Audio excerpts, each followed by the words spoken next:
You're watching KMGH-TV. Live from Denver International Airport, this is a special edition of Colorado 7 News. DIA takes off.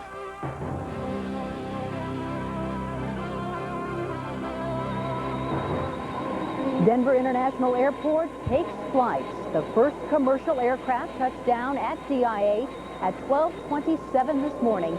That's more than 28 hours before the airport officially opens. And we're just over an hour away from the official move from Stapleton. This is a live picture of what's being called the Tug Parade. It's a caravan of vehicles so long it will take more than 12 hours to make the move to DIA.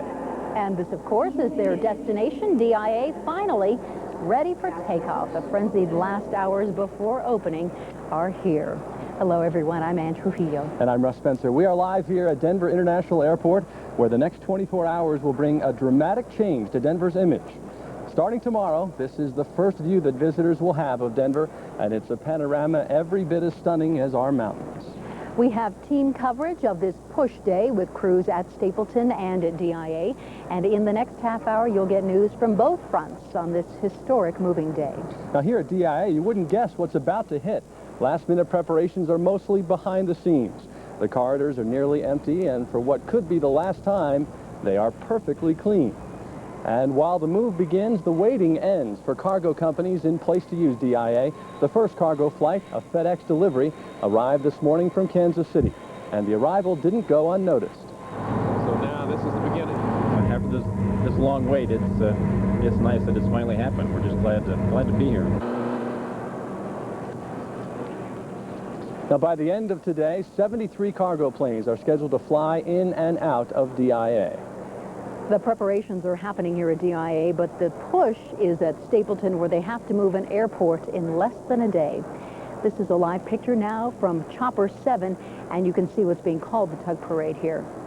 Actually, it's just barely getting started, but they're lining up near 56th Avenue at the east end of Stapleton. Now, that Tug Parade is scheduled to start moving at 2 o'clock and will involve nearly 1,000 moving vans and more than 6,000 rental cars. Other highlights of this afternoon at 2:45, Stapleton's last flight touches down at 3:30 at DIA. We'll tell you more about that coming up in just a bit. Now, Denver's current mayor, Wellington Webb, is getting very little sleep these days, as you might imagine. He made the rounds at Stapleton this morning, part of a farewell tour to the 50-year-old terminal there. And it seems Stapleton's last day will go down in history as one of its busiest days. And no one knows that better than our team at Stapleton Airport. That's right. Bill Clarke is with passengers leaving Stapleton for the last time, and Susan Parks is checking progress of the actual move. So let's start our team coverage with Susan. Well, Ann, it's hard to believe, but in just 1 hour from now, this east-west runway, which is closest to me, will begin closing, and thousands upon thousands of vehicles will begin lining up for the big convoy, the parade to DIA. This final push will take several hours. The vehicles will go north a short ways to 56th Avenue, which will be closed to through traffic, then east on 56th to Valley Head Street and into DIA. This is one of the biggest, most complex logistical moves in U.S. history. Every type of service vehicle that is used in aviation transportation has to be moved from Stapleton to DIA. That includes things that we don't normally think about, things like baggage carts and fuel trucks. In addition, moving vans will carry furniture, tools, airport records, even plants. It is a high-risk venture involving 4,500 tugs, carts, and ramp equipment, 850 moving vans, 500 flatbed trucks, 6,000 rental cars, as you mentioned earlier, Ann, and 23,000 employees. The final distance to DIA, some 22 miles. It is indeed a historic day at Stapleton, the last day. As you mentioned, Bill Clarke is at the end of Concourse D, and he talks with the passengers and the employees on this historic day. Bill? Susan, inside the terminal building, you had a pretty good clue. You could almost hear the clock ticking down to those final hours. As we look over toward Concourse C, you get some idea of the trucks being marshaled here, ready to make that final move over to DIA. And inside the main terminal building, where there were plenty of signs that Stapleton is going out of business. At the few stores still open, bargain hunters picked through the bits of merchandise remaining. In some shops, employees had a lot of last-minute packing to do. And out on the B concourse, United has been flying a reduced schedule today, with the last flight out just before 3 this afternoon. Denver-based travelers leaving Stapleton today have mixed feelings about returning through DIA. I was planning to leave tomorrow from Stapleton. I moved that back one day so that I wouldn't have to leave on the first day from the new airport. I expect delays, bus ride, and more cost. And as Stapleton winds down after 65 years, longtime employees like Scotty Stevens are capturing memories. I just want to shoot some film today for my family, for old memoirs, and hopefully pass it on to my grandchildren. You know, it's kind of interesting. I ran into a salesman on the A concourse this morning, Ann and Russ, who said to me, a lot of memories out here. I've flown out of here probably 2,500 times. I said, where are you headed to today? He said, I'm not going anyplace. I just came out here to say goodbye to the old girl. Kind of an interesting sentiment, but a lot of people feeling that way. And when you think about it, it's rather difficult to conceive of this enormous enterprise that we've all known over the past 65 years to be closing down for good later on today. Ann and Russ, back to you. Yeah, I drove past Stapleton on the way here and had sort of a twinge of nostalgia, in part because of the fact that Stapleton was so much closer. Bill, what can you tell us about the last flight out of Stapleton today? The last flight out will not come at 2:45. That is the last flight that United Airlines has going out of here. The last flight out will be this evening at approximately 8:30. It's the Continental Airlines flight to London, England. The last flight, those passengers have the distinction of saying farewell to Stapleton for the very absolute last time. All right. Thank you, Bill. Well, it's not hard work, but a hard wait that's bothered some people at DIA. A little stuff on. We're ready now. Stored up enthusiasm. Opening day jitters are the only things not for sale here at DIA. A live report a little later. And up next, the last-minute preparations here at DIA involve a special delivery. Stay with us for that.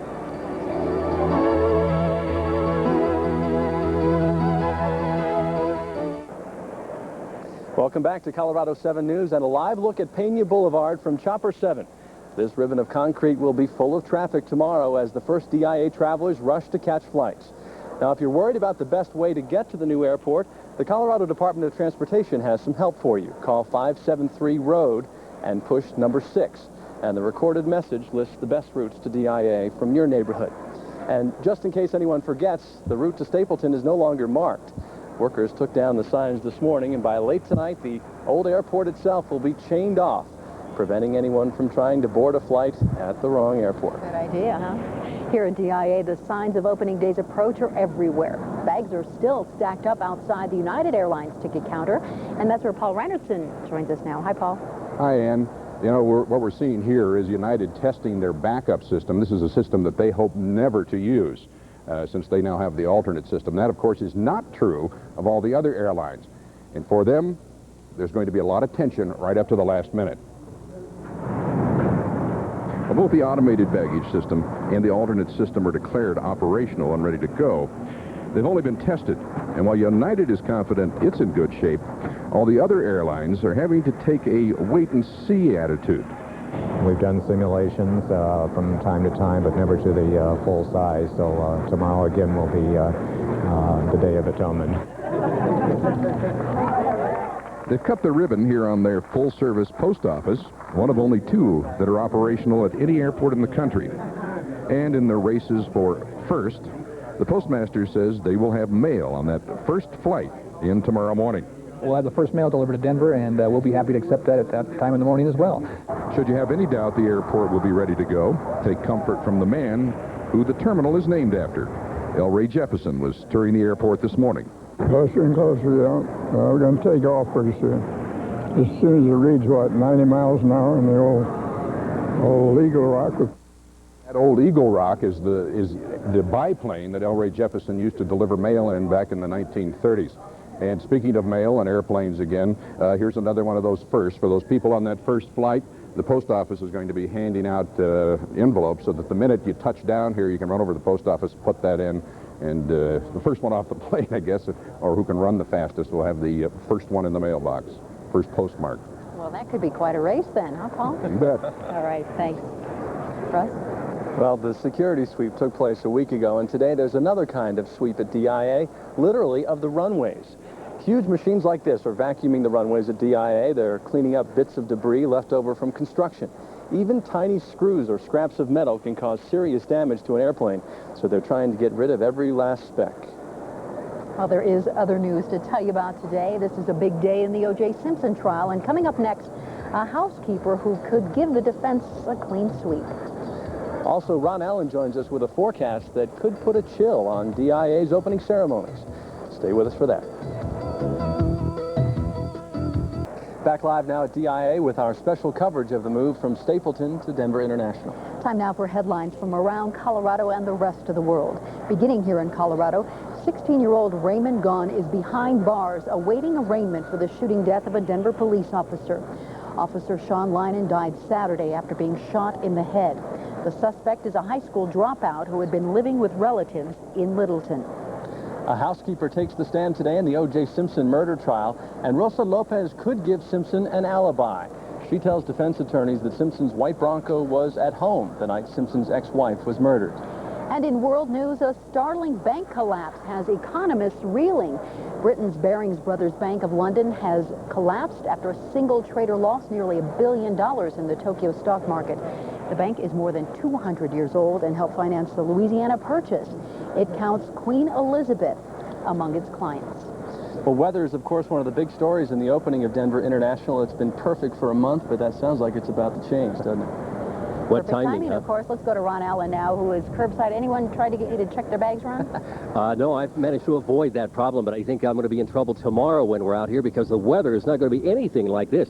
We're partly sunny. It really looks great out there, and nice weather all together to start this day, which is a great day to move because a lot of people are going to have to be outside getting out here to get everything relocated. But tomorrow, when you're coming out to catch your flight, be prepared. It's really going to be winter-like compared to how it's been in Denver the last week. Let's take a look live from our helicopter to see where we're hovering from now. Well, we're at 55 with a north wind at 6 miles an hour, and 31 was our low this morning, so we're off to a mild start. You can see the normal low is down around 22.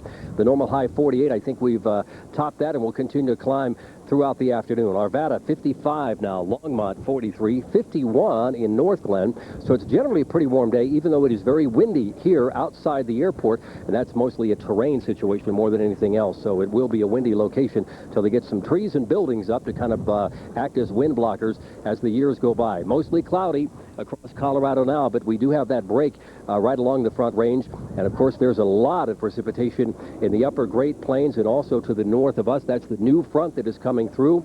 On its way through, it's going to change the weather a lot because we're going to have a different kind of flow with the jet stream and also our second front in as many days. And this one is going to be pretty dramatic because it's going to bring cold air with it more than anything else.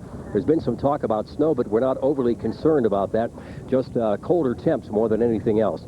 We expect snow showers today in the mountains. They will continue and then build up as snow during the day tomorrow. Some mountain locations got 1 to 3 over the weekend, so that was good news. We think we can add on to that beginning tomorrow, and the snow for the mountains may last 2 or 3 days, in fact. Well, the news for us is going to be pretty good, I think, for the rest of today. We've had our sunny morning, and we're going to partly cloudy conditions, and we're expecting snow flurries for tonight. Now, that does not mean an accumulation for tonight. 55 for the daytime high today, but look at the change tomorrow. The high only 30 degrees. We expect light snow on Tuesday and again on Wednesday, and our nighttime lows are going to be down in the teens, and daytime highs, well, it won't get any better. It won't at least get out of the 30s until we get to Friday. Then we'll be back to normal with a high of about 47. So unfortunately, the timing is not that good, but so far this winter, it's been a pretty good one all overall. You're right, and it certainly could be a lot worse. So yeah, absolutely. This isn't bad at all. Hey, Ron, what do you think? Do we need trees out here outside of DIA? I'm campaigning for trees. If we just had some trees, this wind wouldn't be so bad. I'll tell you, we all need some Jimmy Johnson hairspray in the meantime, don't we? There you go. Good idea. Use a gallon of that stuff. All right, thanks, Ron. All right. Well, the weather won't pose a problem at all for one group that's already weathered its own storms. When we come back, cashing in on opening day. And later, we'll take you to the busiest place in the terminal, a location that may surprise you. Stay with us for that. Good girls gone bad overnight. She's come home beat up. Living on the streets. What would you do with me if I was your child? Next, Sally Jesse Raphael. After Sally at 3, stay tuned for Oprah. We saw a hero, we saw perfection, but we never saw the secret Greg Louganis was hiding. Olympic gold medalist Greg Louganis talks about his life after HIV. Next, Oprah. Watch Sally at 3, Oprah at 4 on Colorado's 7.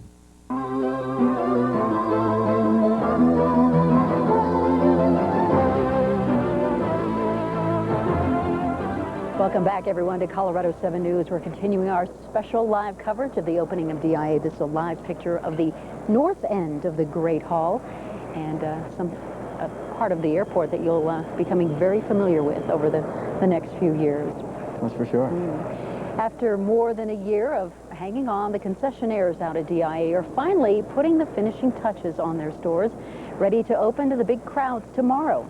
Our Jane Hampden is out on Concourse B at DIA with their story. And Jane, a lot of last-minute work, but it must be a huge relief. It is an awesome relief for most of these people here. There are so many specialty shops. It's hard to believe, from clothing to makeup, fancy makeup and body lotions, things like that out here. But these vendors have been hanging on for well over a year, and they have made it. They're ready for tomorrow to finally arrive. So the shelves are being stocked, and much of the food has arrived out here. And I can tell you, a lot of it looks and smells awfully good. The popcorn finally popping at a little store called Rocky Pop. Employees here are pretty lucky because they were able to work at other metro area stores during the DIA delay. But now that opening day is finally here, they're feeling better about job security, and they're keeping very busy. Well, we pop the popcorn fresh. Everything is made fresh. The caramel popcorn is made fresh, the cheese. So we pop it over here, and then we make up caramel over there and cheese over there. Next door at Sweet City, pounds of fudge are on display and ready to tempt DIA's first passengers. There are hundreds of temptations out here. Believe me, it's a dangerous place to be for travelers on diets or travelers on a budget. It's like a mall out here. You can buy clothing, you can buy body lotion, you can buy all kinds of food, and it is going to be a big temptation. You know, you wonder what passengers or travelers through DIA are going to do at a body lotion store, at a place like the Body Shop. But these people point out that during delays there are going to be a lot of time to kill. They're going to get a lot of traffic in and out here with people browsing, and they're selling things like shaving kits and toothpaste kits and things like that that you're going to forget on a long trip. So there are practical aspects to it too, Ann and Russ. It's going to be a fun place, there's no question about it. Lots of distractions. All right. Thank you, Jane. Thanks, Jane. The eyes of the world's media are focusing on DIA. The scene behind the scenes. Next.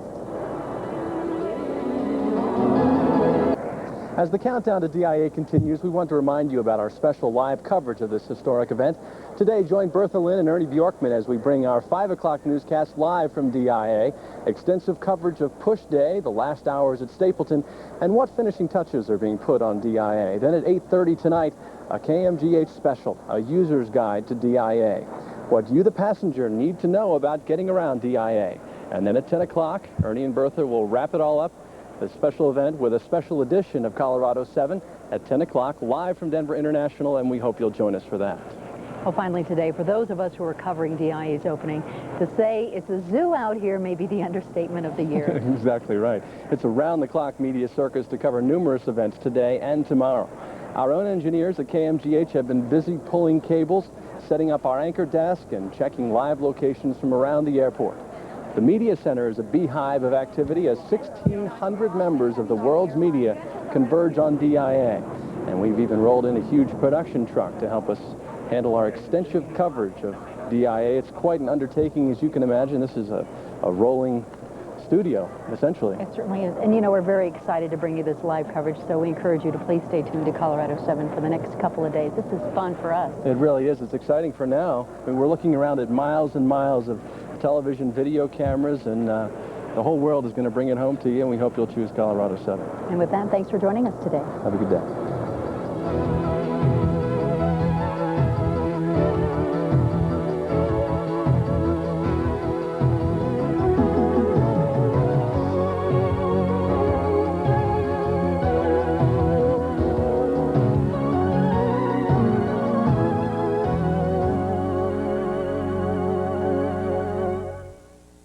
Colorado 7 is proud to sponsor the O'Leary Awards, which recognize the accomplishments of disabled athletes from around the nation. For information, call 573-1995. As DIA takes off, count on the news team that's been there from the beginning, the Colorado 7 News team. Today, we'll cover the move from Stapleton to DIA. With more live cameras than any other station. Bring it all home to you. Watch our live coverage today at 5 and our exclusive primetime special. A user's guide to DIA. That's tonight at 8:30. For the best seat in the house as DIA takes off, watch Colorado 7 News. Colorado 7 salutes our state's history makers.